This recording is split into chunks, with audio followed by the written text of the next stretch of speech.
I'm not going to be critical, of Seiki or how they did some of those things because there's a lot of moving pieces and a lot of things they had to do pretty quickly. And Yeah. no matter what they did, they couldn't appease everybody. Yep.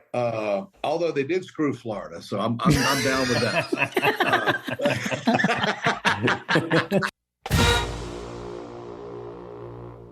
Welcome to My God a Podcast. I'm Jim Wood. In this episode, John Powell and I are joined by Bobby Wilson. We talk about his Georgia story, bourbon, steaks, college football, and we answer questions from you, our listeners. As always, remember to check out the newly redesigned MyGottaPodcast.com to see our latest merch. You can follow us on social media at MyGottaPodcast. Finally, if you need help with your website or your online presence, head over to workingwebmedia.com/dogs. Now, let's join the conversation in progress. All right, back for another episode of My God a Podcast. Some people asked us, how can we follow up an episode with Fripp Dog? And the only way we knew how to do that was with Bobby Wilson. Bobby. Hey, Fripp Dog is my hero and my great friend. So there's no way I can even compete with that. But the fact that I get to follow your dad, yes, I'm loving that a lot. Awesome. Let's see. Longtime friend of the show. I know we got to meet you in person in that, we talk about that, the Clemson game in Charlotte so much. And, I think that meant a lot. It meant a lot to the podcast, honestly. And we got to meet so many people, that day, you included, and have been, seeing you at tailgates ever since. So, this one's been a long time coming as well. We're happy to have you on. Oh, cool. Awesome, guys. I can't wait to talk about whatever in the world it is we're going to talk about. Welcome to the show. Well, yeah, seriously. Yeah, that's it. Now you know how behind the scenes, what goes on. I do. So on that note of that first time we met in Charlotte, and this is what my dad did when he was here. So I've got the Weller Special Reserve, the green label. I had never had that until that day. And so, Bobby, the way I remember it, so John Tweets brought that with him to the tailgate, along with a bag of combos, I believe. But I do remember I toasted you. We had a cheers the first time I ever had this. So figured I'd run it back, as they say. Oh, that's you know what that was? John did bring that, and I tell you what, tonight I brought a little full proof, just in case we need a little something extra to go for. But cheers, guys, and cheers to John Tweet Sports and everybody we met that day. And I have become really, really close to many of the people that we met that day. It's kind of crazy, really. It is kind of crazy. Yeah. Speaking of that topic, so how did you get plugged into that crew? I think it was through Greg. He's from Charlotte, and I we were not everybody, but a few of us were on Twitter, and we knew we were having the tailgate. And I can't remember if I had met Greg before, but I knew we had swapped some information and on Twitter or whatever. And so I was like, well, hell, we get to meet, a few of our dogs. And then when I show up there were so many of us there. and actually it's hard for me to believe that was the first time I met Lou, Fripp Dog. Yeah. And he and I there's so many synergies and so many things that we have in common from everything from a business perspective and approach to our beloved dogs. And everybody there was just great friends. Jake McAllis, his dad was a big time donor and dog. I got to meet him there for the first time, and he and I and our family and his family are pretty close now. And he came out, to the California National Championship for our dinner and all this stuff. I can talk about just that alone for about an hour. So it was pretty cool. That was an epic looking dinner. It didn't suck, I'll say that. I brought 3 magnums of Camus that night, and we wound up buying a lot more wine afterwards. So you can imagine how that evening went. It went elite. Yeah, it was great friends there too. Yeah. No, I got out there later, I think, than the dinner, but got to, we got to hang at the tailgate out there in LA. Yes. And and then Bobby was the one that I ran into post game when my sister and I were like wandering around in the rain. And I was like, let's just go back to where the tailgate was. And my sister's like, no one's going to be there. And that's when I walked up on Bobby and Marler having a conversation on the side of the street. That's back when me and Marla were best pals. Those were the good old days. That's right. That's right. I actually reached out to him a few days ago with an olive branch, but I haven't heard back from him yet. We got to bury the hatchet and be pals again.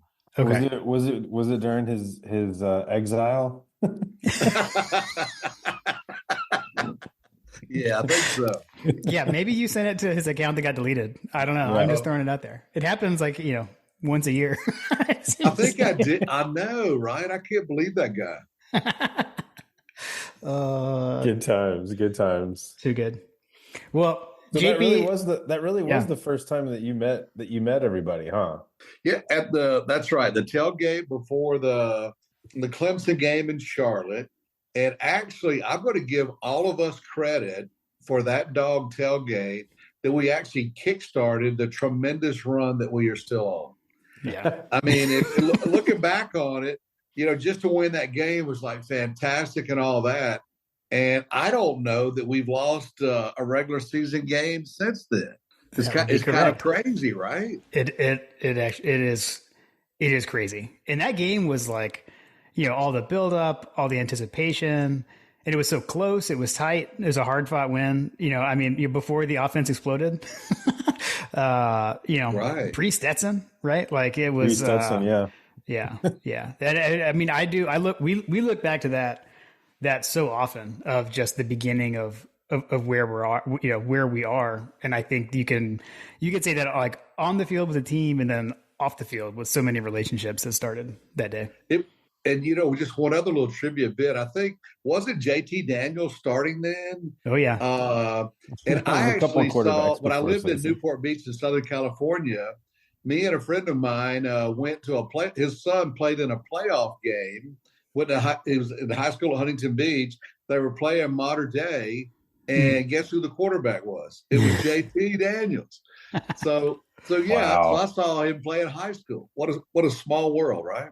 That is crazy. Now, I'm trying to remember, had you moved back to Georgia at that Clemson, or were you still out in California at that point? I was still out in California. I mean, I had some major air miles going there. And, my wife now, my girlfriend at the time, we were both flying back and forth a pretty good bit. So it was pretty cool, though.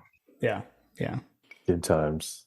JP, I know you've got your question that you always like to ask folks. I do. Bobby, as you know, when we have guests on, we always like to ask the question, what is your Georgia story? So I know that you are from Southwest Georgia, right?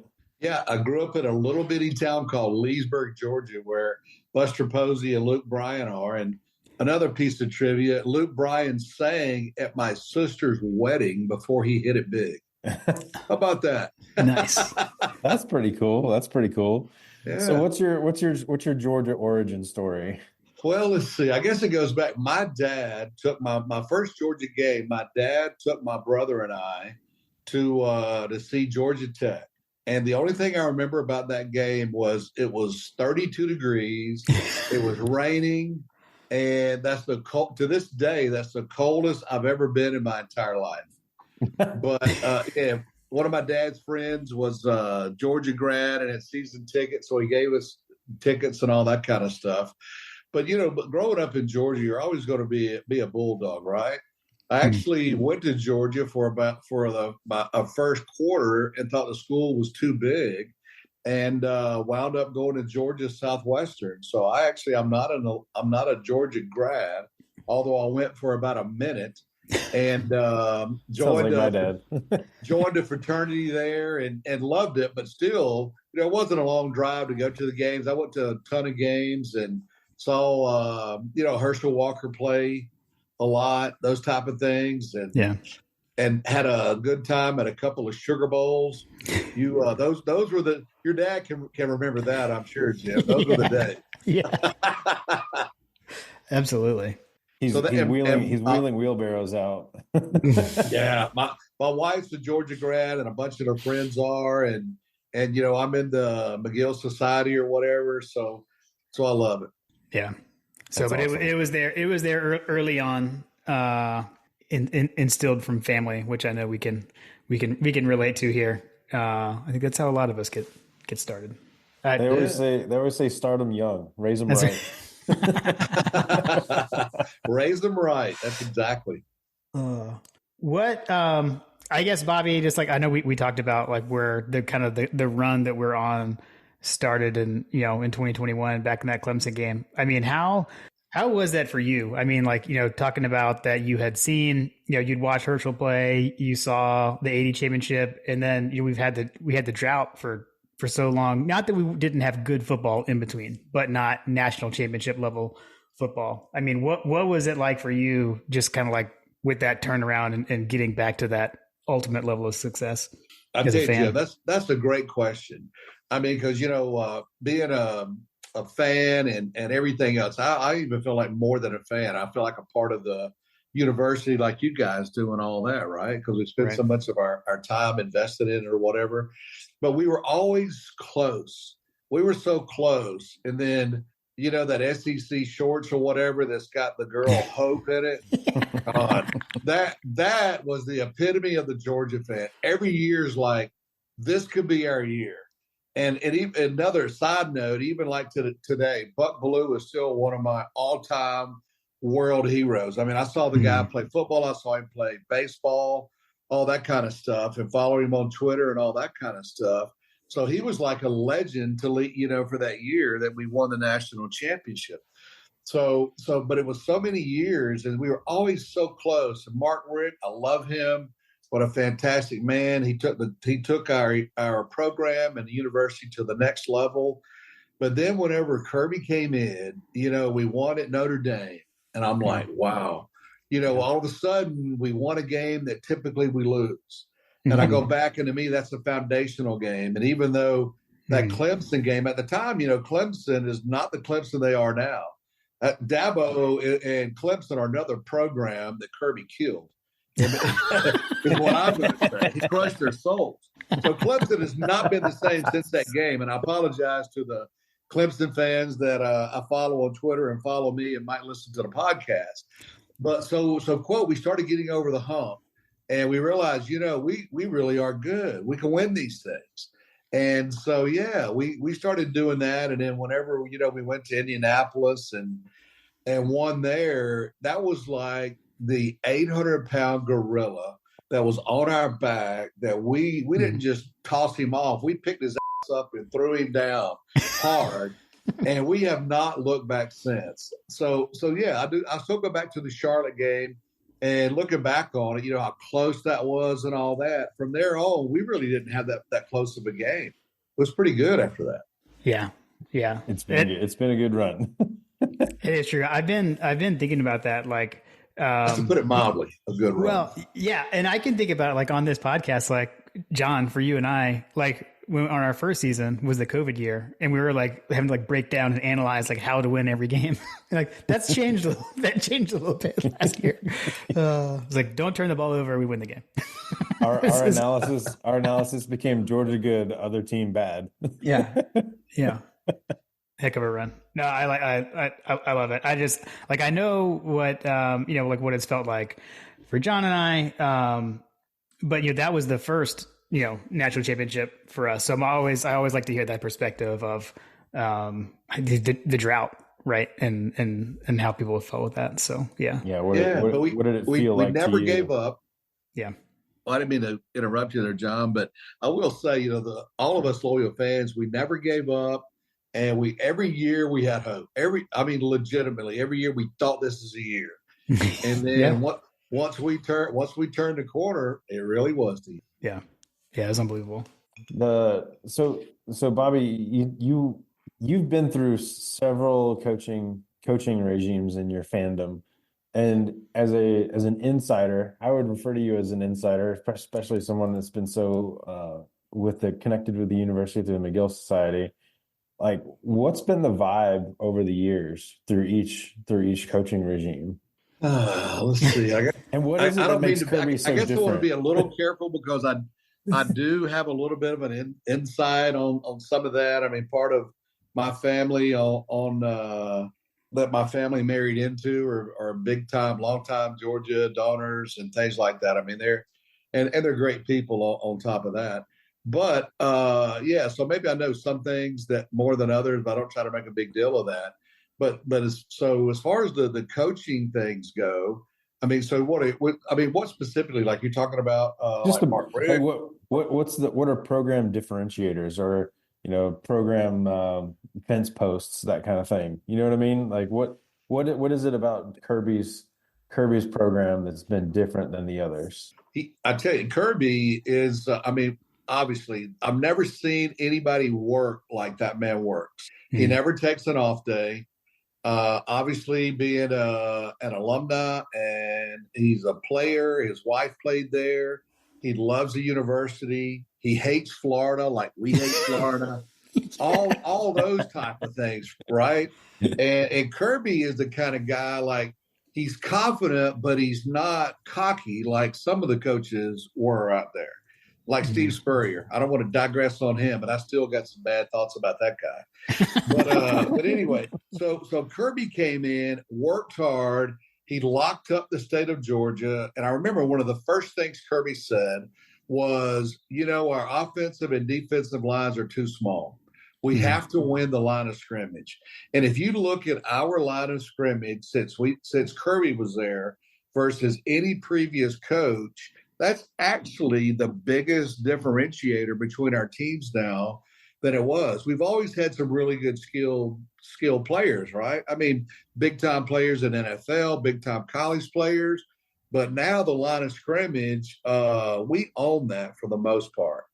And he brings in the big guys, the athletic guys, kids that want to play, want to be a part of the team. And then he gets that emotional buy-in to where the players, instead of worried about stats or how many snaps I'm going to get, they worry about winning. And how he does that, he's got some magic dust or whatever. But that is the difference with Kirby. Everybody is there to work hard every day, push each other, and win. Man, yeah, I love it. Amen I love to that. And I know, like, people always say, like, if Kirby wasn't in coaching, he would be successful, like, in the business world. And I would agree, like, from what I've seen with him, just, if you ever get the chance to be in a room with him, just to see him work the room and work a crowd is pretty impressive. Oh, it Well, you'd be like really Jim is. and And just I've been leave him fortunate there. to do that. And in my business life, I was a VP at FedEx for a lot of years. And I was in meetings with Fred Smith and all that. And I'm not name dropping, but the Kirby's presence is more so than Fred Smith. Let me just throw that out there. Yeah. Yeah. No, that's impressive. I can believe Yeah. it. I mean, it's I love that you brought up that he hates Florida like we do, because Right. I feel like he's one of us, He's one of like, us. Yeah. and he was there and he experienced firsthand those, so close years, even back when he coached at Georgia, right? So his 1 year as the running backs coach in 2005. I mean, think of how close that team was, right? What, 2 losses until the Splenda Bowl, as Tony Waller calls it, the Sugar Bowl Atlanta. But like, that team was so close with DJ Shockley at quarterback, and you just lose like the wrong game. And oh, by the way, Florida was one of those that year too. So I feel like that puts so much like motivation with him, and we have seen it come out with the FTMF that we all know. I mean, like, not every coach is doing that. I know. When after Kirby was mic'd up and was heard saying the F word and all that kind of stuff, I think his mom tried to calm him down, but now Kirby is going to be Kirby. Yeah. And I think the players appreciate that. I mean, Kirby's just a real guy. He's going to work your behind off, but he's also going to love you, and he's going to give you some tough love. Yeah. So I like it. And I'm fortunate enough to play every year in that the golf outing that we have, the Bulldogs battling breast cancer, where we play with the players. Yeah. And so I played with Arian Smith 2 years ago, and played with gosh, I can't believe I'm drawing a blank on his name. Mark. Yeah, Marcus Rosemary St. Jack. I can't believe I forgot Marcus, but I got a chance to play with him. And whenever you get to just kind of talk to them in a golf cart, they're just real average guys, just like we are, right? They're not all full of themselves, and so we've got good kids on our team as well. Yeah, Marcus Roseby's going to be on an NFL squad here soon. Dude, I've been fortunate enough to see several of the practices. I saw him make a catch in practice about mid-season. The dude's hands are about this big, and Beck threw the ball about 300 miles an hour for about a 25-yard pass. He goes up about 10 feet and catches it on the sideline. I've never seen a catch like that. So yeah, I think he is an absolute NFL player, and he will catch whatever's thrown anywhere close to him. Yeah, I agree with that. Right, John? Is that how you have him summed up too? Yeah. He's Mr. Reliable. Yeah, I do. He's one of those guys. I mean, with as great of a career as he had, like, imagine if he didn't have that devastating ankle injury when he was a freshman. You know, I know, right? It is hard to believe that. Yeah, I forgot that was Marcus that had that injury. He was going to be so good young. I mean, he's a hard worker. He was a leader in all the practices. He's exactly what an NFL team wants on their squad in so many ways, beside what's on the field. I agree. I mean, you look at like Kearis Jackson, right? I mean, like similar in like work ethic, team guy, he was the one that said, like, I'm not here to put up stats. I'm here to put up banners, like stuff like that. And I feel like Marcus is similar. And, Kearis made the Titans. So I definitely expect him to catch on with the team. We're going to have another Bulldog showcase coming up in the NFL draft. I know, pro day, we just had pro day, ton of guys at the combine. I don't know. My Falcons probably won't draft any Georgia players, but whatever. I don't know. I mean, with Kirk, I didn't realize I didn't know his wife was a Georgia grad. His kids show up in the Georgia gear. Oh, yeah. You send me on Twitter. I mean, I'll dog the Falcons because I'm not a big Arthur Blank fan. I mean, they make tons of money, but he doesn't put a winner on the field. I've kind of changed my tune a little bit here. So maybe they will get a few Falcons. So fun fact.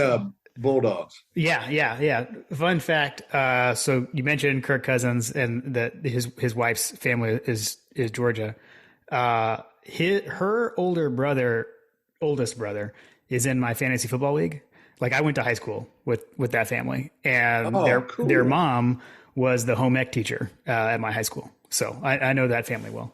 Small. Hey. Isn't the Bulldog world kind of small, right? Oh, it's crazy. It's crazy. It's nuts. Well, so what's the vibe for the season coming up here, Bobby? Have you been to any of the practices thus far? Well, I mean, I haven't been to any of the spring practices yet. Believe it or not, this is actually going to be our team this year has the most experience of any team that Kirby's had. So everybody talks about reloading and all that. I mean, we are sitting on a powder keg of talent. So there will be zero drop-off. I cannot wait until our dogs show up in Tuscaloosa and in Austin, Texas, and lay the hammer down. Yes. Man, I love that. Yes. My son lives in Austin, so I get a free place to stay. So we'll have a big time that weekend. Which is not easy to come by with like the the F1 race is in town that same weekend or something. Yeah, so all the hotels and everything's all booked up. It was kind of crazy, but yeah. And I'm actually glad. Typically, I don't like to play a lot of big games early, like in September. Mm-hmm. And of course, we'd rather play, Bama or Texas at Sanford, right? In Athens. Yeah. But, we haven't lost a road game since 1920. I'm just going to keep throwing that out there. We haven't done that. So Yeah. so yeah, without speaking too bad about Bama, I don't even think that game is going to be close. We're going to unleash the dogs when we get over to Tuscaloosa. Man, that would be fantastic. That would be, yeah, from your lips from your lips to Kirby's lips with a little bit more profanity. Oh, Yeah. exactly. I mean, I do think, Bobby, what do you think about the whole, like, with this, like the one-off schedule that they did this year? I've said that, like, I hope they come up with a, like, an actual schedule map like they used to have, you know, where like you would just go through the progression. Because Yes. my opinion is I feel like they didn't do a very good job of getting a balanced schedule this year. I don't know how you feel about that. No, I think that's spot on, Jim. And I'm not going to be critical, of Seiki or how they did some of those things because there's a lot of moving pieces and a lot of things they had to do pretty quickly. And Yeah. no matter what they did, they couldn't appease everybody. Yep. Although they did screw Florida, so I'm down with that. Sorry about the sidebar there, but yeah. So I hope we can get back into. We're not playing South Carolina this year, Mhm. which that was never a quote rivalry, but it really was. I mean, we had trouble beating those guys a lot of times. Even this past year, first half they looked pretty damn good. Yeah. So until we can keep some of those rivalries in those games, I think they're trying to figure that out. But with the expanded playoffs, the regular season games, are they not going to be as big as they were before? And so, how do you prepare for them? But there's more questions than we have answers right now, and I'm pretty sure you guys feel the same way about that. Yeah, I would much rather be playing South Carolina than Texas. Just because like you said, for me personally, that's always been that game historically was always on my birthday weekend. When I was in college, it was a toss up. It felt like every other year it was going to be a bad birthday. Matter of fact, my daughter was born on one of those bad days. Oh wow. Yeah, man, we struggled with that when we were in school. Yeah, I that's my get off the lawn moment will be that I don't, in general, I don't like it. I don't like all the changes. I think you bring up a good point though, right? With the playoff expanding, like, does it lessen the value of those regular season games? And I think the counter argument is like there will be quote more meaningful games in that teams that lose will still have meaningful games. And I'm not going to dispute that, but what you lose is that whole like the soul crushing loss game, where like you lose one game and it's like, it's over. I mean, that goes away. I mean, if you think even this past year, right? We had a soul crushing loss in the SEC championship game. Next year, that game means nothing. We're still in the playoff. Right. Unless you're Alabama, you can lose a couple of games and still make it. True. Fair. But I don't want to digress. I mean, and we go from ranked number 1, drop to number 6. We could, that's not good. So at least now we don't have to worry about those type of things. Yeah, you definitely don't. Agreed. The committee will have a harder time messing things up. I actually think that is a good segue into our first listener question, and we can bounce around if we want to come out of those. But 51-7 GATA said, now that they have apparently increased the playoff from 12 teams to 14 teams without even trying the 12-team playoff, what are the chances they increase it to 16 without even trying the 14-team playoff? First I was thinking 8 teams were plenty enough, to be honest with you. Yeah. And if you go from 12, the more teams you have, the more it waters it down, and then the more games you have to play. I don't think they're going to expand it to 16. I've heard a lot of people say they will, that type of thing. I don't think we're going to see that actually. If this year goes good, then maybe what we still. That's my thoughts on it right now. Anyway, I hope you're right.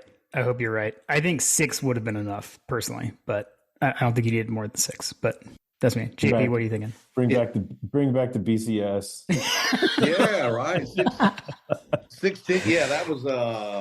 I'm in Jim's boat. I'm in Jim's boat. Let's contract. Look, what's great about college football? Arguing, right? And it's like when you had all the bowl games and everyone just argued, it was kind of awesome. I don't know. Now it's going to be even worse though, because like at some point it's going to be everybody was trying to recreate that March Madness kind of vibe with all these expanded playoffs and things like that. Like then you get a situation where a team gets hot at the right moment that frankly doesn't have any business being in the conversation. Like you could end up with a situation where you got like a 3-loss national champion or a 4-loss national champion. I don't know how the math would shake out there, but like these opportunities for teams that are less than from a historical perspective, being able to be in those conversations is a little frustrating. Let's say Georgia does have an off year one year, and Bama has an off year, and all these other teams, a couple of these other teams just come out of nowhere and run the table at the end, and all of a sudden they're the national champion, and they weren't even in the conversation. That just doesn't sit well with me for college football. Yeah, I would agree with that, John. However, I don't think that's going to happen. I mean, because you got the good teams are getting better. You're going to have injuries. It's a different sport than basketball, obviously, for a lot of reasons, clearly, and all that kind of stuff. I don't think you're going to see somebody with 3 or 4 losses coming on hot and then really making a go at it. I could be wrong, but I don't think they're going to see that. I think it's going to wind up still being the same Power 5 teams playing for the championship, personally.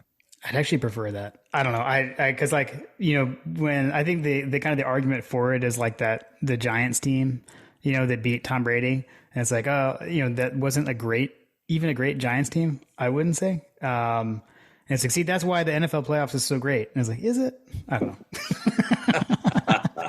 I'm not an NFL fan, so yeah, I can't really speak to it.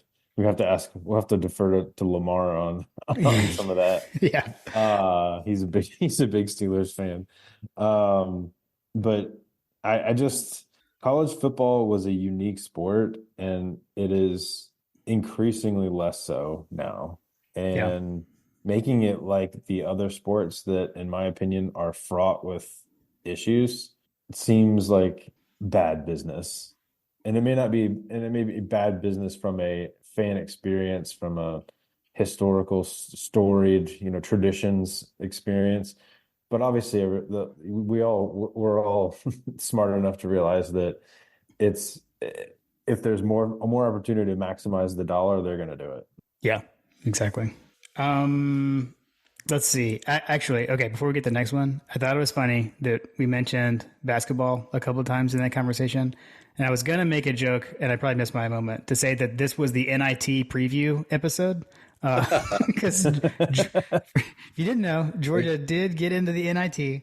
We're in the postseason. Yes. Postseason improvement better than last season. First time in the postseason for a while. So I will be watching. It's 17, man. Yeah. So I went last time we were in the NCAA tournament. I went. Last 2 times the Dogs have made the NCAA tournament, they've played their first round game in Charlotte, and I went. We lost both of those, unfortunately, but but not quite there yet. But I was happy to see them get in. I think it only took like 4 teams turning down the bid or something like that. But we're in host Xavier, which is the team that foiled that the 2008 SEC tournament tornado team.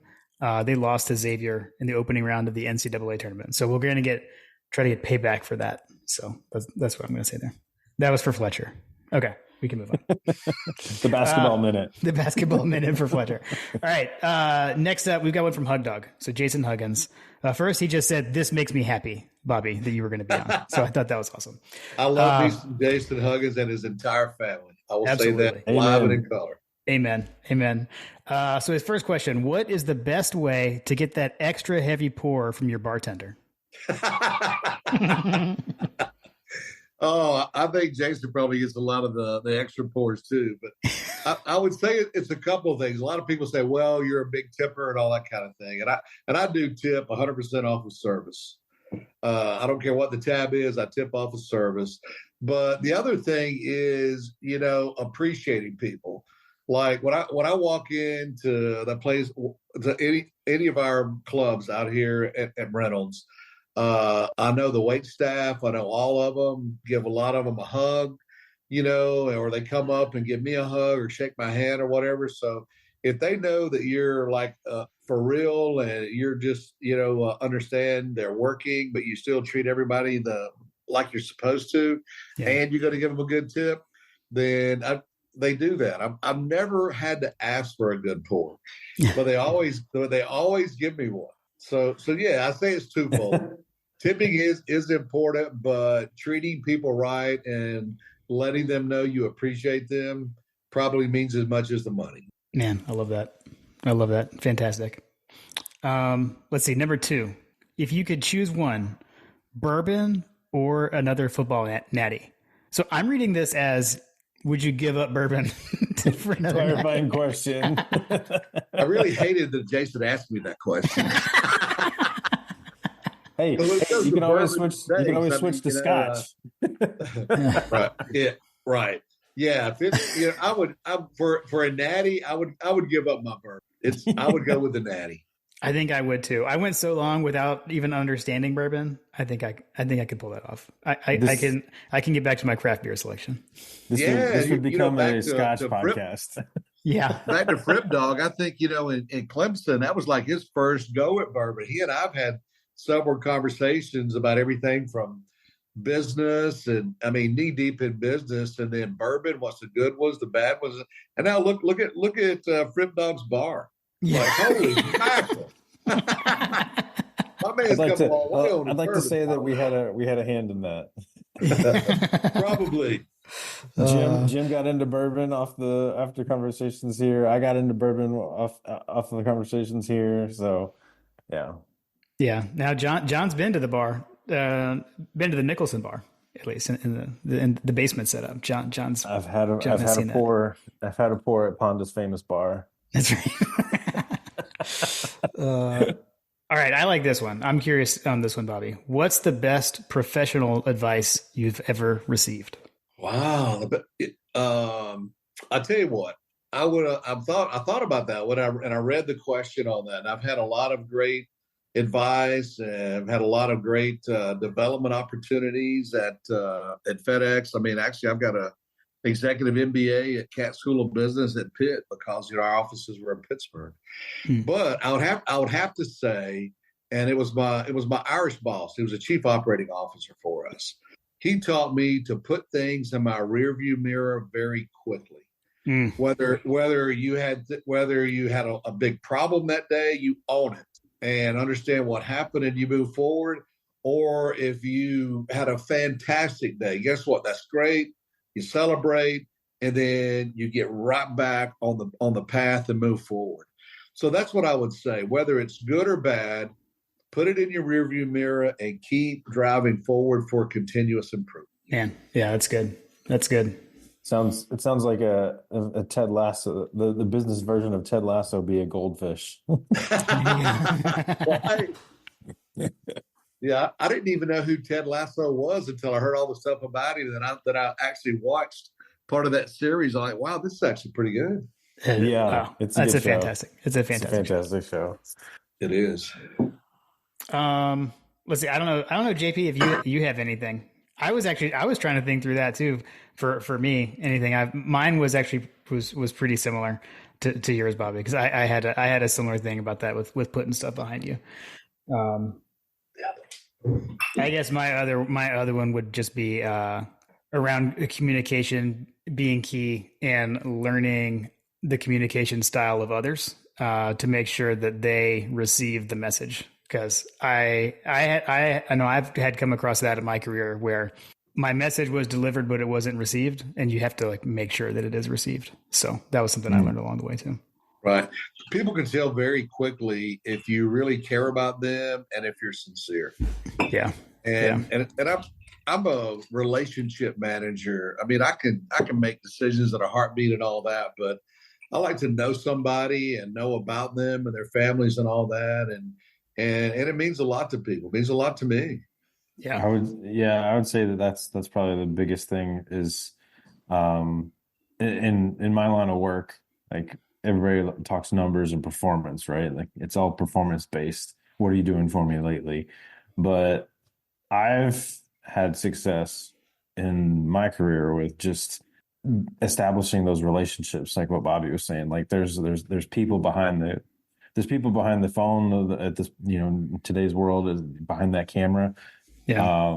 And the more that you can get connected to them as people, the better success that you're going to have across the board, whether it's sales, whether it's leadership, whether it's performance based type stuff. Like in marketing, like most of my calls have nothing to do. Like there's a client that I have on a monthly basis. We talk about tacos a lot of the time. You know what I mean? Like we still get our done, but we don't really talk a whole lot about like work. Right. Love it. All right. There's a theme that emerges in these next two, Bobby. So first from Trisha Ann, game day traditions, favorite must-have tailgate food. Do you have a must-have this is tailgate a good food? one for you, Bobby. The king of the food picks. Actually, when it comes to game day, any type of fried chicken and I'm in. I gotta have me a piece of fried chicken.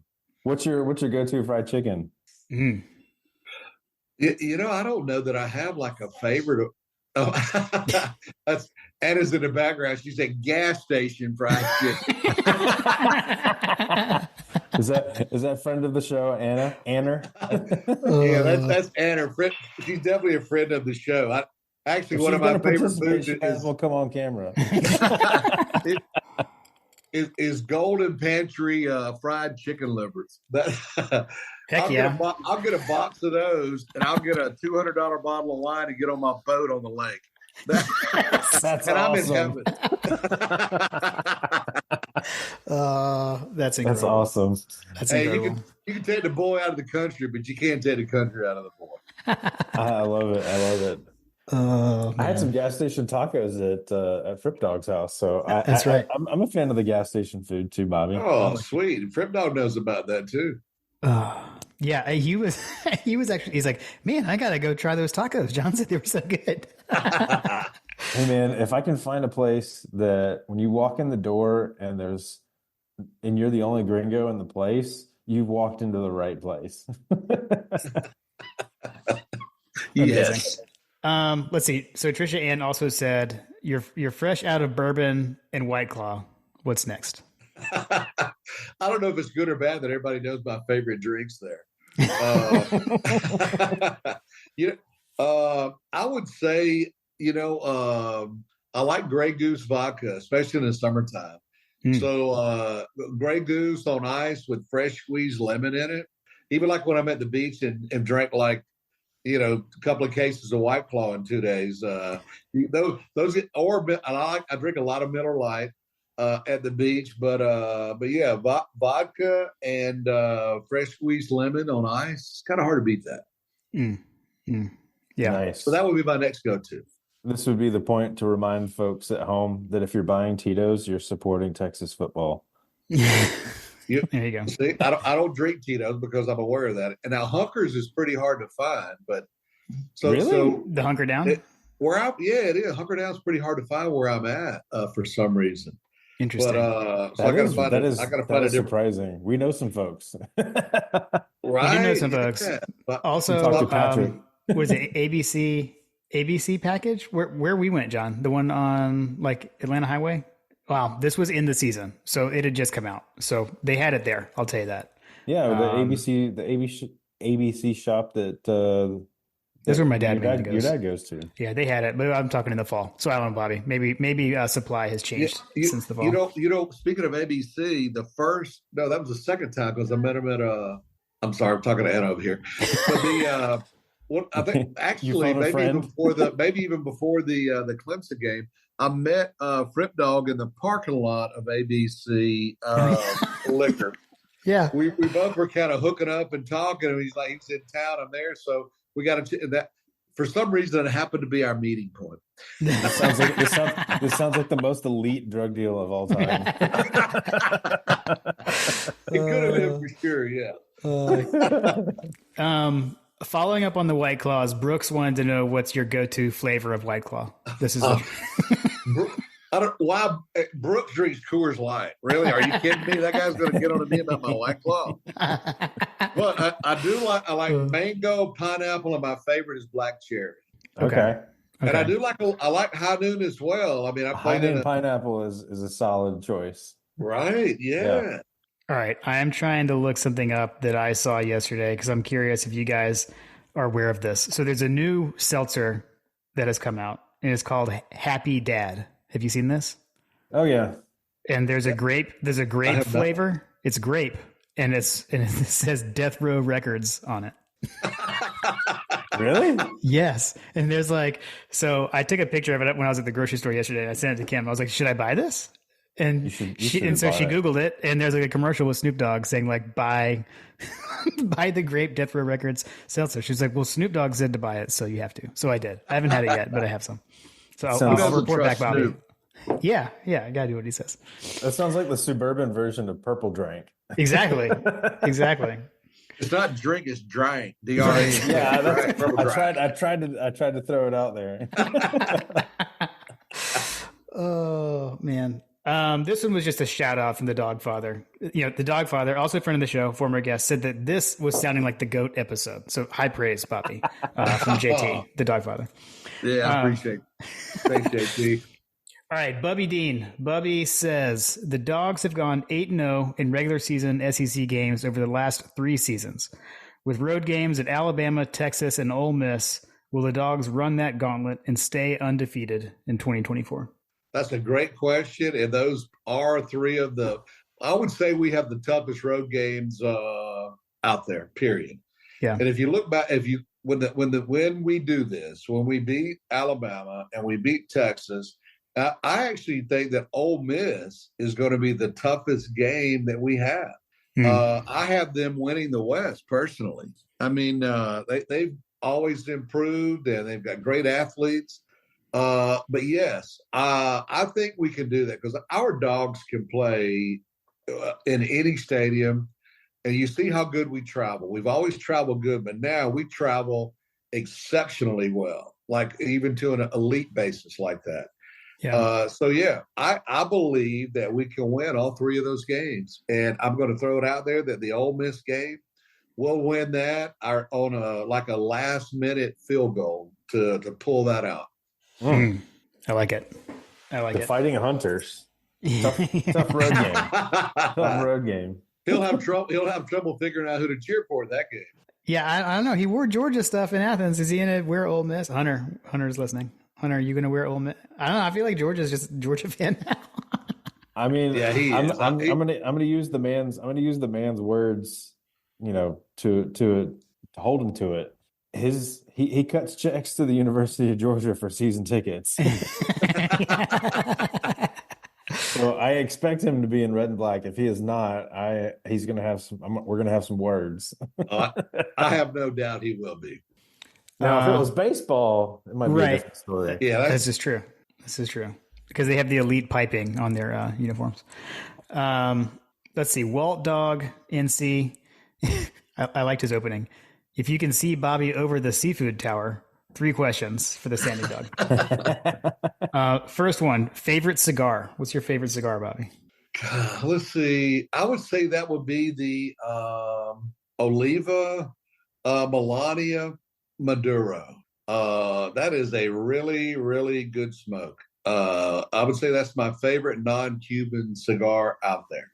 It's excellent. Nice. Bobby, I have to give you a shout out here on this regard because I have seen you posting pictures of the Oliva brand, and I think I had mentioned to you that I found a deal on Olivas, and several folks that I know that do smoke cigars had agreed that Oliva was a great brand, and so I have really enjoyed the Oliva brand overall. I haven't had the one that you're specifically talking about, but now I'm going to have to go out and get it.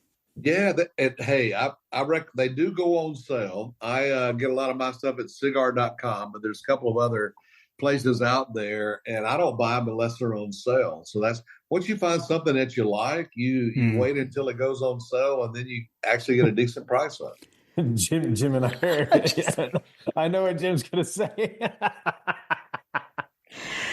Onward Reserve, He's got a not hat, a sponsor. He's got a hat on. He's Not got a sponsor hat on to yet.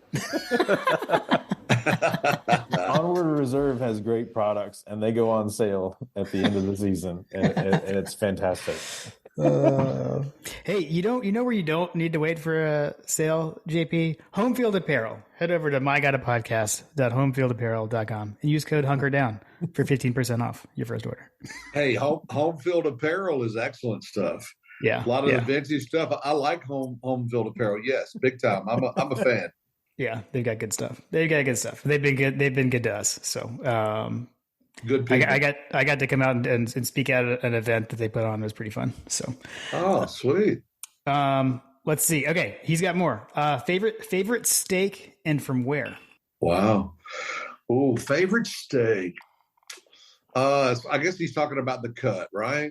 Believe it or not, a New York. I like New York strip, but and I like Wagyu. I mean, so I don't know how much we're going to get into steaks or anything like that. But we're going to go as deep as you want, Bobby. all right, I'm just going to take a minute here to talk about steaks. Heck yeah. We've got three types of Wagyu in the world. You got Japanese, Australian, and American. And all of them are graded out differently, but it's, mostly based on the fat content, right? And the marbling and that type. There's not as much Wagyu meat out there as people might think. And then outside of Wagyu, you have here's how it goes. It goes select, choice, prime, and then Wagyu. And Snake River Farms has black graded Wagyu and gold rated Wagyu, and all of that is based on the marbling content, the firmness, and the color of the meat. And I could talk about that for quite a while. So as far as and then a specific cut of meat, I would say that a ribeye cap, a Snake River Farms Wagyu ribeye cap, has got to be one of the best pieces of meat that anybody could get, period. That dinner I was talking about before the LA game. Yeah. That actually was the house special that night. They had brought in special Snake River Farm Wagyu ribeye caps. But anyway, so that's my favorite cut right there. Did they fly it in just for you? Hey, I've got a pretty good bit of pull, but I don't have that kind of pull. No, we just happened to get lucky that night. Okay, so clarifying question from a novice steak person: where does A5 come into this equation? Ooh, A5 is Japanese. That's the highest graded Japanese Wagyu beef there is out there. That is extreme marbling with the appropriate firmness and the correct size of meat. For me, that's a little bit too fatty, to be honest with you. But yeah. So the Japanese grade, their Wagyu A1 through 5. A5 is the top rated, most expensive. Okay, so I have had A5 Wagyu in Las Vegas at Gordon Ramsay's restaurant, and that was pretty awesome. Wow. It was basically like steak bacon. Really, that's what it is. I mean, you cut it with a fork. It's almost, that's too much marbling for me. It was basically sushi, if that makes sense. Like it was almost sushi because they cut it in such a way where they flash grilled it or something like that. Like, but we ate it with chopsticks. It was you literally warm it up. Yeah, exactly. You put a quick sear like ahi tuna. You put a quick sear on both sides and you're done. Yeah, it was really good though. I enjoyed it, but it was definitely not something that I would get like a 16 ounce for. You know what I mean? Like, I'm with you. That's how I feel about it. Yes. Yeah.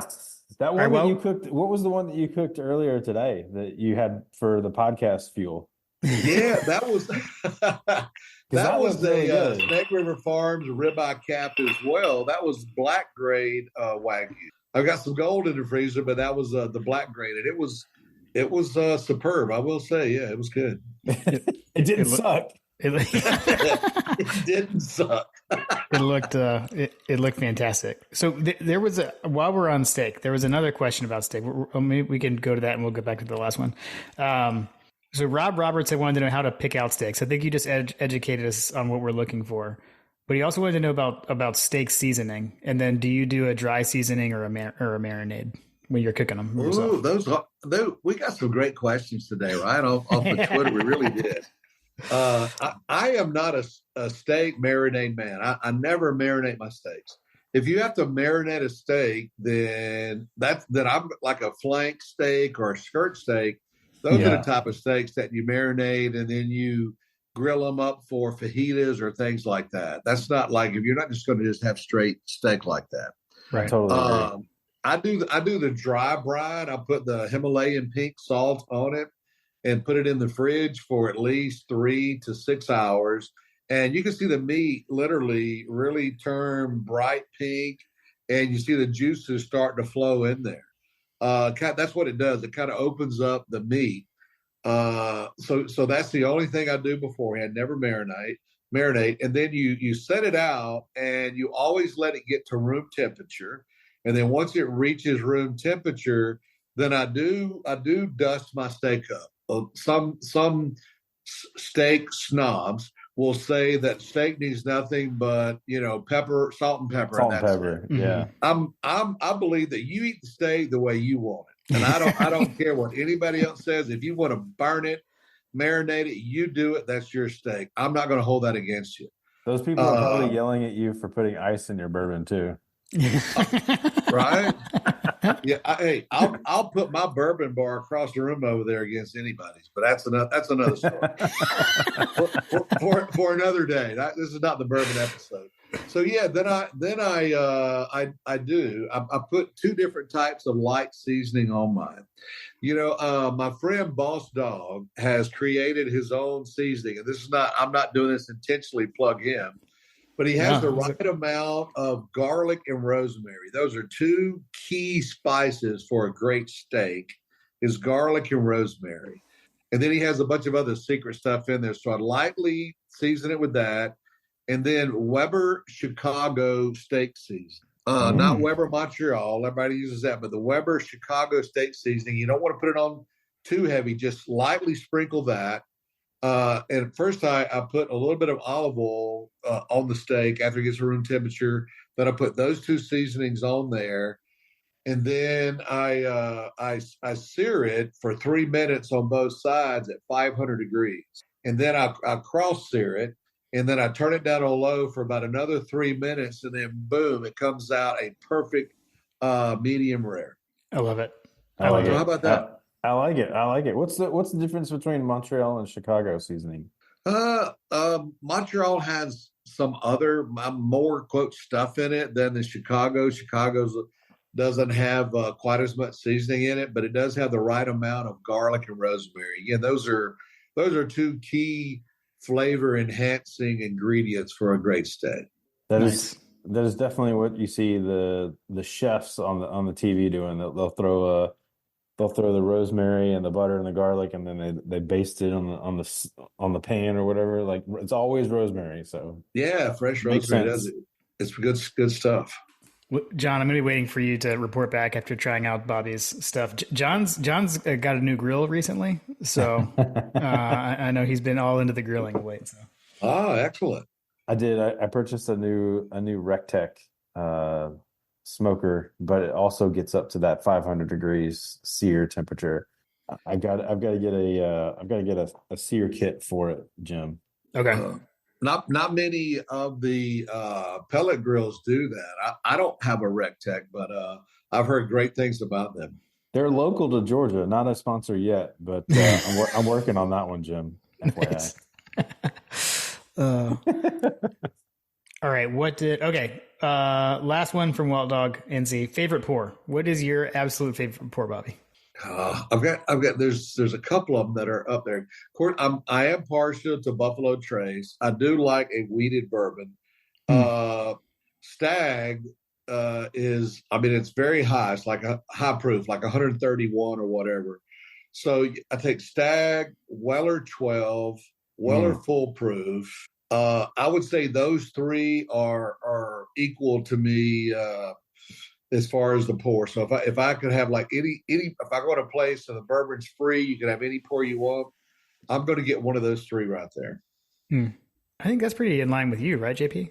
I mean, the Stag is a little bit too hot for me, but the Weller 12, like Weller 12, if I could just get an endless supply of it, I'd probably drink that. I'd probably drink that as long as I could, but something a little bit more higher proof.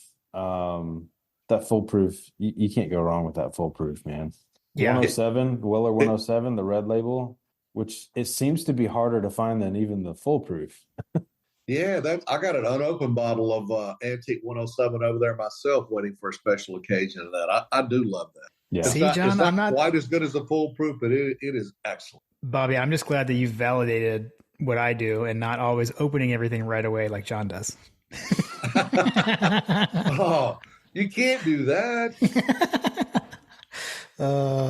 You have amazing. to look at it, admire it, I and opened a figure out bottle when for am I this going to one. open this up, and then who do you open it up with, right? You don't open up a great bottle of bourbon by yourself. Oh, there we go. There we go. It sounds like we need to go to Bobby's bar, Jim. John, what do you have there? We never even heard what you have. Yeah, I just realized that I didn't. I have Larceny. I have it's a fantastic bottle because I'm down to my last little bit of Weller Special Reserve, and if you're looking for a weeded bourbon that's easy to find, that's in that same like proof category, Larceny is a fantastic weeded bourbon that you can buy that's pretty much readily available. Yeah, I can even get that here. So, And But I've it's heard, and it's even Bardstown is cheaper. not bad. I've heard that. Bardstown actually is a great pour. And speaking of Weller Special Reserve, my little honey hole in Albany, Georgia, I got 3 bottles at $39.99 each. Nice. Just a while ago. How about that? It's relationship building. If you know people, they'll take care of you. That's right. That's right. I just went to, I had sent John pictures. I went to the barber shop that I go to has an annual bourbon tasting. And so they do like a catered dinner and then everyone brings a bottle and like they cap it at a certain amount of people and everyone comes a bottle. And so you can just take whatever you have, whatever, you can try basically everything. And there was like a St. Patrick's Kentucky L that was very good. Ooh. So that was something new that I had. That was pretty cool. Was he good? What it was good. It was really good. Yeah, it was not like it wasn't too hot. I thought it was pretty smooth. I liked it. Of the new ones that I tried, that was my favorite. Of course, it was like the St. Patrick's one. But Greg Fawcett loves that white the one you were just talking about. I think Greg, Kentucky All. He knows bourbon as well. He does. He does, and he was just on Fripp. And had a meet up with my parents. They hung out the other day on Fripp. So shout out to Greg. I saw that. I thought, yeah, Greg is a great guy. He's another one.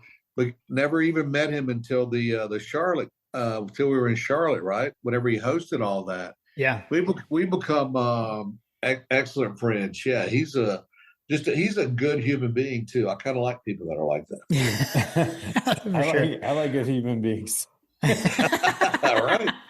It's still kind of mind-boggling to me, like in this day and age that people can still connect over the internet on an app like Twitter. Like, I mean, Jim can attest to this because our wives joke, and my wife made fun of me for a while for like, you got all these people, and she was like, you're gonna go get kidnapped in Clemson. Like, I was going and meeting all these people that I'd never met before in my life, and like all of a sudden it's like.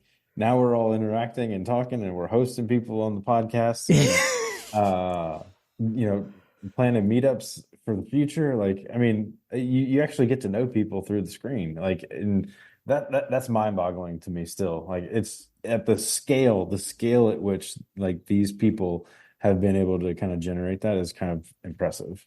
I agree. And you've been a big 100%. Part of that, Bobby, because you have a big following on Twitter. Yeah, I don't really know how that happened, but I do. And I'm a little surprised too because clearly I speak my mind on there. But I do have people that tell me in my mind I am saying what I know so many people are thinking, but I'm just going to go ahead and say it. You're the verbal majority. That's great. All right, let's see. Coach Trail Bill checked in. So he had one for everyone. So this is for all us. JP, you take this one first. Favorite springtime nightcap pour? What's your favorite springtime nightcap pour? Springtime nightcap pour. Honestly, lately I have been cycling through my value bourbons. The Old Grandad 114 has been a go-to for me lately, and somewhat fortuitous that my local store just bought cases upon cases upon cases of this stuff, so it's readily available now. Like, it used to be something that you'd find on the shelf and John would be like, buy all 6 of them when you find them. Then they may not get it for 8 months. Yeah. But he's got cases upon cases. Nice. Old Granddad 114 is a solid pour that John Tweets got me into. I'll follow that trail and go with Early Times Bottled and Bond. That's a really good one that I don't always have, but I've got it right now. So I've been enjoying that one a lot lately. What about you, Bobby? Let's see. I don't know. You know, I got, like I said, I got that Weller Special Reserve at such a good price. That's actually kind of been my go-to. And it, Woodford is what I started off with. The first time I had Woodford, I was fortunate enough to be at we were at Wednesday at the Kentucky Derby. And at the time, FedEx sponsored a race there. And the sponsor was Woodford Reserve. Believe it or not, that was like the first time I'd had Woodford. And at the time, I was thinking that was like super top shelf. Not that it's not. And I've actually toured the distillery or whatever. So Woodford would be a go-to for me and all that kind of stuff. And another little tidbit as I digress, they looked around after the race to go down on the track and present the flowers and all that. And I happened to be the only FedEx officer available, so I got to go down on the track and present the winning jockey and family the flower wreath. And this was like when they run the races on Wednesday or whatever. But I thought that was pretty cool. Yeah. Please tell me that there's a picture of Bobby Wilson standing next to a horse with a giant wreath of roses. Yes, there is. There's You've got to send that out. That's one thing I kid about. I tell people the truth. They're like, "There's no way this dude ever really did all that stuff." I've lived a very blessed life. I have. I don't have to make a lot of stuff up, thankfully. I love it. All right. He wanted to also know golfing foursome with former or current UGA coaches and players. Who are the 3 people you're going to go play with? Is this for me? This is like a UGA Mount Rushmore question. You can go first, Bobby. This was he wanted to know what it was for all of us, but we'll let you take it. Oh, wow. Unless you want time to think about it. Yeah, I think I'm going to take time to think about that. I'm going to pass this one to you two. I'll go. I got to have Kirby. Yeah. So, so Kirby. I kind of want to say Hines Ward. I was a big Hines Ward guy. I just got a good one. He wasn't a coach, so this doesn't have to be a coach. It can be coach or player, current or former. All right. And now I feel like I backed myself in the corner, but I'm going to go with Mike Bobo for Craig.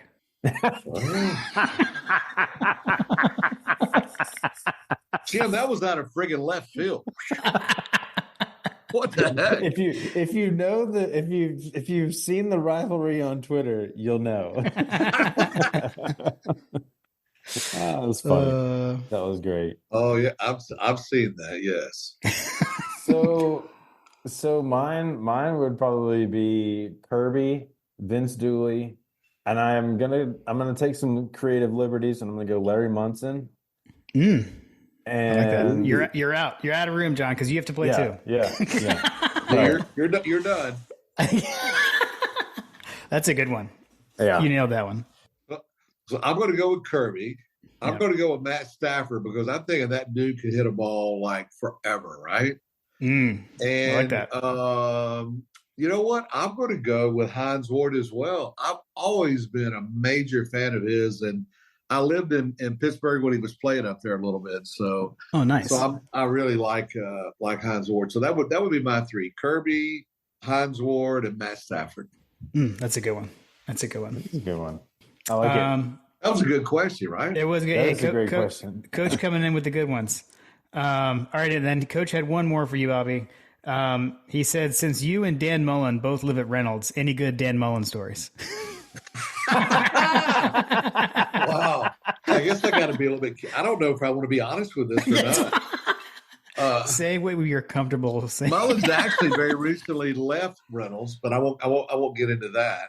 But yeah, like every member guest the last member guest that I played in, every time I looked up, Mullins was like sitting 10 feet away from me. And he is, and we always talk about how goofy he is and all that. He is a goofy man. There is no doubt about that. He really is. So that would be my stories right there. Is that every time I looked up, I saw him. He was like is sitting at a table or whatever, and he didn't have a lot of friends. So I don't know. So hey, I don't mean to be so negative about Mullins, but yeah, that was my take on him. Well, I mean, he's living in the wrong city. Talk about going into the Lions' den. Yeah. That makes no sense to me. It does seem like an odd place to live for him to live. Go retire in Jacksonville or something. I don't know. Yeah. That was weird. I love it. That's great. All right. I think you saw this one, Bobby. Pup Dog wanted to know what did your grocery receipt look like this week?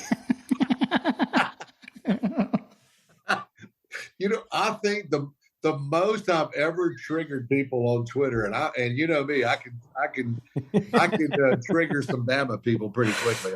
I do take a lot of pride in that. But just simple posting of a Publix receipt and how much groceries have gone up have been some of the most controversial threads I've ever seen in my life, and I don't to a life of me understand that. So that's Bub just cranking it up a little bit is what she's doing.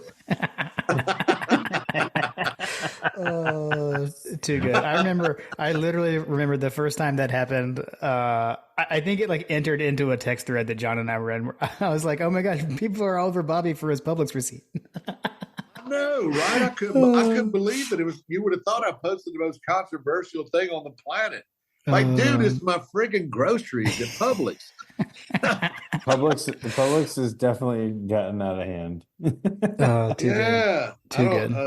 I didn't make that political. Everybody else did. Right. All right. John Michael D wanted to know viewing priority, Augusta or the spring game.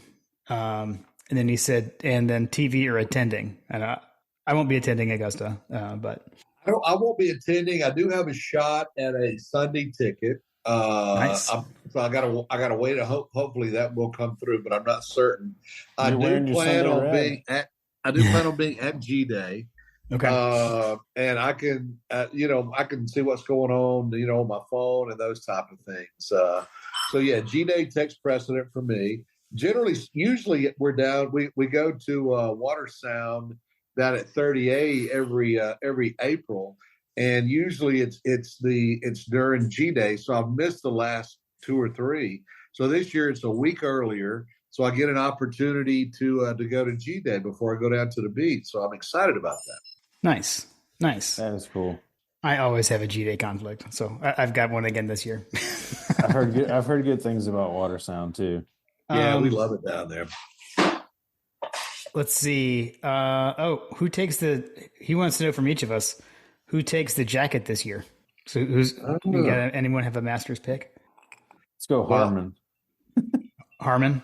Man, I thought Harmon was going to win yesterday, right? Yeah. And then all of a sudden, Scotty Scheffler just goes bonkers with a 64 on Sunday. Who does that?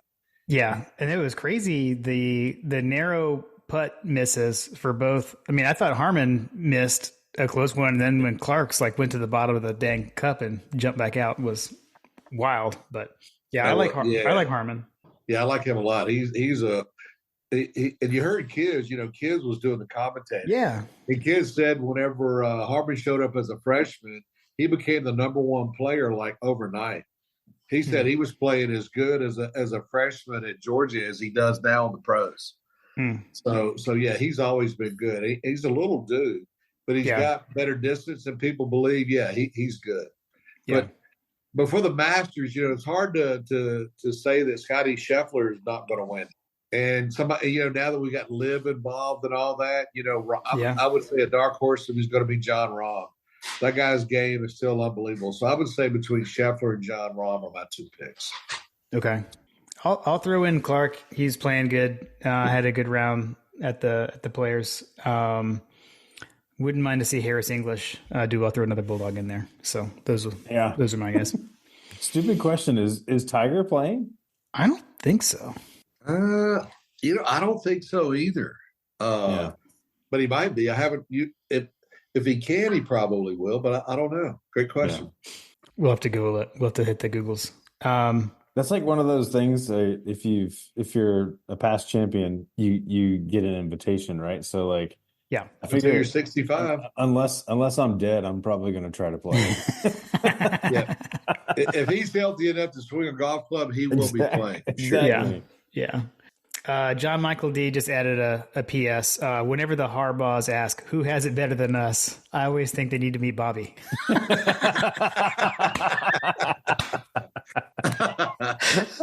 was fantastic.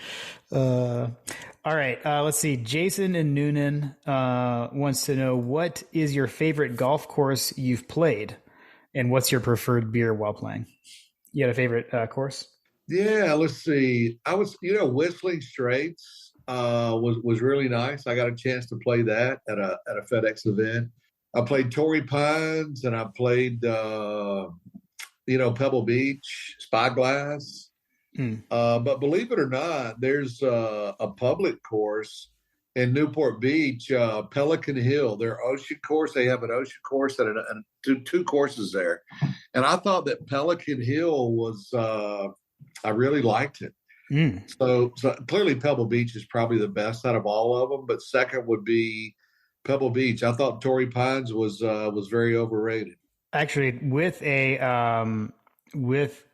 on that note, Coach Hayes Huddle wanted to know like a little bit of twist on that, like the coolest golf course you've ever played, and then he said, "What's your best shot to any like marquee hole on said course? Like, did you ever have like a great shot on like a marquee hole?" Oh, my buddy is a member of Somerset in Reno, Nevada. The elevations there are unbelievable. Like we're down there getting sunburned, and there's still snow on the mountaintops, and the elevations are unbelievable. Air's clear, the ball flies forever. So that's one of my favorite courses ever, and it's very, very difficult. And 2 years ago, we were playing a practice round the day before we were playing his member guest, and I have a hole-in-one on one of the par threes there. Nice. Amazing. That's awesome. So, yeah, I would say that. Okay. That's fair. Let's see. Preferred beer while playing. I think it's not beer, Bobby. It's White Claw, right? It is White Claw. I'm just saying. If I'm going to drink a beer, it's going to be a Miller Lite. I've always drank Miller Lite, but yeah, I'm a seltzer guy. I mean, beer kind of fills you up. I know people make fun of the seltzers or whatever, but on a golf course, you cannot beat 10 or 12 seltzers. I'll just throw that out there. Right. Let me tell you, those seltzers with a little vodka floater, with a little hunker down floater, those are nice at the pool. Ooh, they are nice. When I play golf, I've got some Weller Special Reserve in my flask, and we call that birdie juice. Whenever somebody in your foursome makes a birdie, I've got these little miniature red Solo cups. So I pour, after somebody makes a birdie, you pour a shot. Everybody in your foursome has one. Birdie juice. That's awesome. I love that. Man, I may have to take that, Bobby. Yeah. I like that. All right, let's see. Graham Coffee chiming in. All right, so he says Bobby has to order one dish from one restaurant for the rest of his life. The establishment can be anywhere in the world. Order can include 2 sides, a main, an appetizer, and a cocktail or wine pairing. What are you eating from now until eternity? Wow. So is it a meal or just one item we're talking about here? Yeah, so it's the meal. It's the meal. It's the meal. Okay, so I'm gonna kind of jiggle this up a little bit because I think rules are merely guidelines, right? So I'm gonna kind of add it. The world Just like is a your stop, oyster, Bobby. just like a stop sign is merely a recommendation There you in go. my mind. So I'm going to have the fried lobster from Hal's in Atlanta for an appetizer. Okay. Then I'm going to have probably a porterhouse at Capitol Grill in Southern California, there in Newport Beach. I love it. That is good. And I'm going to have the seafood tower from the winery in Newport Beach. That's where I took all my friends for that dinner we had before that. So I'm kind of mixing up the restaurants, but I'm taking the best from those. And I'm trying to think about my favorite dessert. I know I'm a big guy. Believe it or not, I don't eat a lot of desserts. I'm going to look over there. Garibaldi's with the praline basket and ice cream. This is amazing. Oh, she's telling me about the carrot cake with a praline basket. It wasn't a carrot cake. It was just a praline basket with ice cream. Oh, that does sound amazing. I'm going to take Anna's word for it. I'm going to take Anna's word for yeah, it. throw that in for. But yeah, my favorite dessert is carrot cake. So I guess that's my combination right there. I like it. Carrot cake is that's a good choice. I like it. All right, we got a couple of football. We had to bring one back to football from Bubba. Ask Bobby what game he thinks is most important next year and why. And Bubba says that you always have great insight, Bobby. So I feel like I know the answer to this question. Bubba's my buddy over at St. Simon's Island, man. I got an open invitation to play a little golf over there. There we go. Great guy. Yeah, I saw him. First time I met him was at the Natty in Indianapolis. So let's see. Clearly, September in Tuscaloosa is, I would say is very important. Probably more important than, I talked about the game at Austin. I talked about the game at Ole Miss. Ole Miss game may wind up being more important, but although we're going to make the playoffs no matter what. So I think when we ease over to Tuscaloosa in September and whip their ass handily, that's going to say, guess what, boys? We not only reloaded, we double reloaded this year. Man, pardon me, I've had a couple of bourbons during our conversation. Pardon the profanity there. If sorry, Carter. If I tell you what, man, the Marlar tweets are going to be off the chain. We've got to close the deal on that. Yeah. Oh man. Yeah, I can't wait to see him cry again.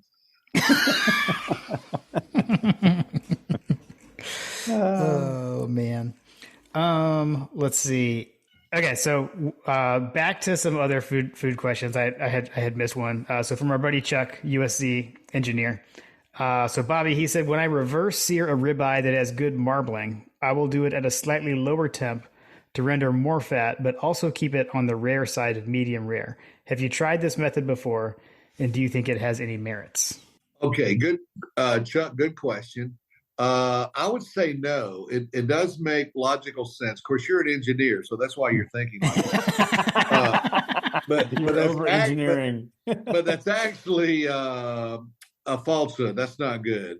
You want to sear that baby for 3 minutes on 500 degrees because you also want that crust. Even though it makes sense to like slow sear it or whatever to render the fat, all that sounds pretty good. But you don't get that crust on it like you do when you throw that 500-degree sear on it. So it's logical thinking, but in the world of steaks, no, that's not what you want to do. Got it.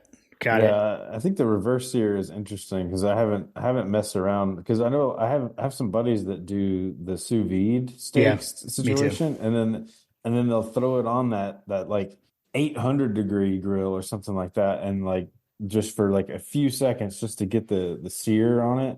The crust. They swear by it. The crust, they swear by it. But I don't know. I don't subscribe to I don't subscribe to that method. I don't either. I'm And I've with you, got Bobby. guys I'm that with you. I got friends that swear by that as well. That sous vide or whatever you call that stuff, like cook Yeah. it in a bag and warm Right. water and all that. Yeah. Dude, get away from all that. All right, check out a bonus question. But I know, Bobby, you said you're actually. We did just learn that you're not huge on dessert. But he said, bonus question: bourbon and dessert, yes or no? And I know, John, you said you had an answer that everyone needs to know about this. Yeah, I mean, go for it, John. I mean, we've got Buffalo Trace and Nutter Butters, right? Oh yes, yes. When I saw Chuck tweet that, I'm like, yeah, I know what the answer is going to be to that. Oh man, fantastic! Well played, JP. Well played. I know a lot of people don't realize that bourbon with dessert actually goes together pretty good. It does, especially if you stick it to like the peanut butter, caramel, chocolate, like those. In my opinion, like those. Keep it in those that flavors. realm right there. You are all good, John. Yeah. Yeah. Exactly. Yeah, and especially if you've just beaten Alabama for the national championship, and you're back at your hotel in Indianapolis. There's nothing like Buffalo Trace and Nutter Butters. Hey, do you guys remember I that saw time we you won two the guys national at the bar championship? after that game. Oh Sorry, my John, gosh. remember Absolutely. I saw you and your dad? Absolutely hilarious. Yeah. We're like, it's Bobby. And then so this is funny. I ran in that bar. I ran into a buddy of mine who used to live down the street from me when I lived in Georgia in Alpharetta. And he had a buddy who was with him so my buddy Matt had introduced me to his friend. And then his friend says to me, he was like, hey, that guy that you were just talking to, was that Bobby Wilson from Twitter? I was like, yes, it is. He was like, oh man, I follow him. See, I told you, Bobby. Oh man. Oh, that's crazy. Okay, sorry, I had to go find Chuck's question. I would say too, we have a like a custard place right by our house, and they'll do like a salted caramel bourbon custard sometimes, and that is fantastic. So even like bourbon flavors in traditional desserts, I found to be excellent. I'll tell you what I like to eat as a nightcap along with my bourbon with a dessert. And if Anner likes the pralines, Bobby, the Kroger has a private selection pralines on the nut aisle that pairs very nicely with a bourbon. Ooh, I'll have to give that a try for her. Yeah. Excellent. All right. I don't know what else you guys got. Actually, there's a couple of Rick Patton wanted to know thoughts on NIL, but I feel like we could have a whole other podcast if we do it. Yeah, but it's too late. We've been at it for about an hour and a half now, so I'm not sure we need to go down the NIL rabbit hole. Yeah. I don't think Great so question, but not enough time. What haven't we asked, Bobby, that you want people to know about you? There we go. That's a good one, John. Oh wow, John, that's kind of deep. Well, the reason I asked that question is that I mentioned you're like on the Mount Rushmore of UGA Twitter, right? So, and I feel like that people are following you that you may not know. So, like, what aside from what you put out there, like, what do people not know about you? Hey, I'm an open book, so they probably know everything. But I You're grew a up big Biden supporter. We know. Yes. Yeah, that's hilarious. The fact that I grew up in a very, very small town in Southwest Georgia. There were only 89 of us that graduated in my high school graduating class in Leesburg, Georgia.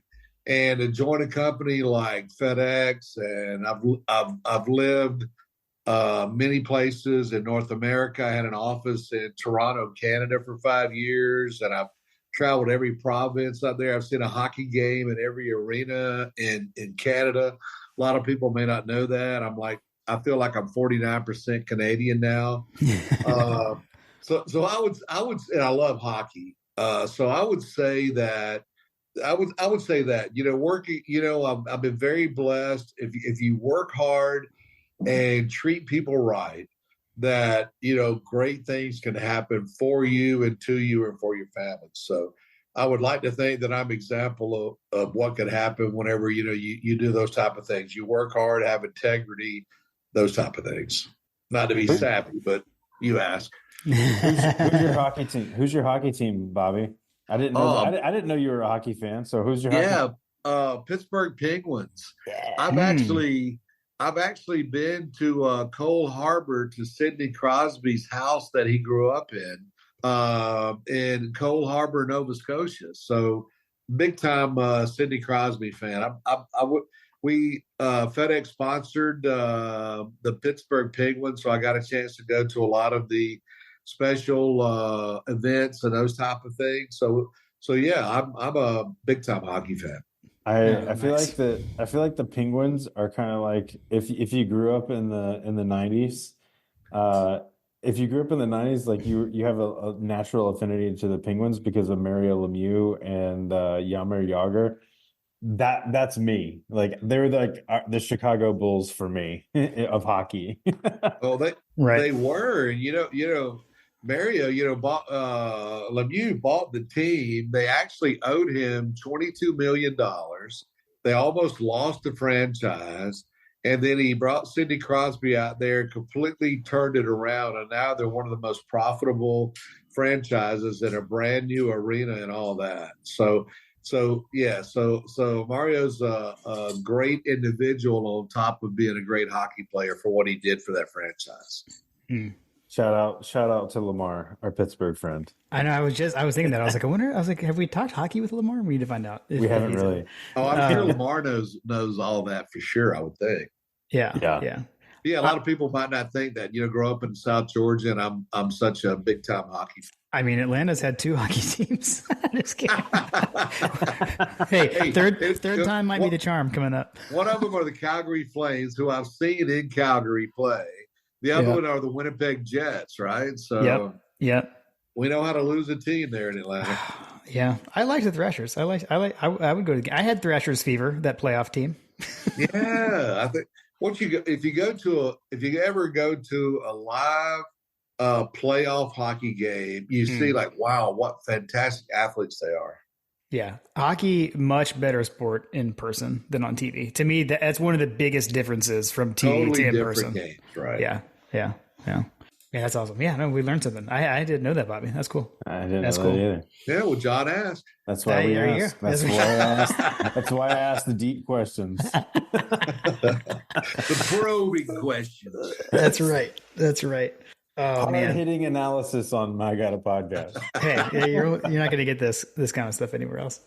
Well, Bobby, I know we're keeping you late. This has been an absolute blast. Just so you know, John and I, we have. I know, like, this is probably the first you're hearing of this, but we have talked about wanting to have you on, and so we were super excited when you agreed when we reached out. You've become a good friend of ours through friends and family. I know we've talked about your relationship with my dad as well, so we've definitely appreciated your friendship. And seeing you at the tailgate, seeing you at the games, we've had some great memories. And this just adds another one to that list. So thanks for coming on. Yes, thank you so much, Jim. I really appreciate that. And John, you too, man. It's 100% my pleasure. I guarantee you, man. It has been a blast. Fantastic. Well, hey, we will, everyone go follow Bobby on Twitter if you're not already. I'm sure they all are, but go follow Bobby on Twitter to get the takes. And I know I won't be at G-Day, but I will definitely see you in the fall, at the latest. All right, Jim. Go Dogs. Hey, go Dogs. Go Dogs. Cheers, Bobby. Did I hear you're shopping for a car? Because I've been at it for ages. Ugh, such a time suck, right? Not really. I bought it on Carvana. Super convenient. Oh, then comes all the financing, research. Am I right? Well, you can, but I got pre-qualified for a Carvana auto loan in like 2 minutes. Yeah, but then all the number crunching and terms, right? Nope. I saw real numbers as I shopped, found my dream car, and got it in a couple of days. Wait, like you already have it? Yep. Oh. Go to Carvana.com to finance your car the convenient way. Hey y'all, Darius Rucker here. You know, a lot of people ask me, what inspires your music? And one of the big things is a strong sense of place. That's why I love my home state of South Carolina and want to share the awesome things it has to offer. From the beautiful mountains down to the sunny coast, it's got it all. Not to mention two of my personal favorites, great golf and amazing food. Come see why I love this place. Visit discoversouthcarolina.com.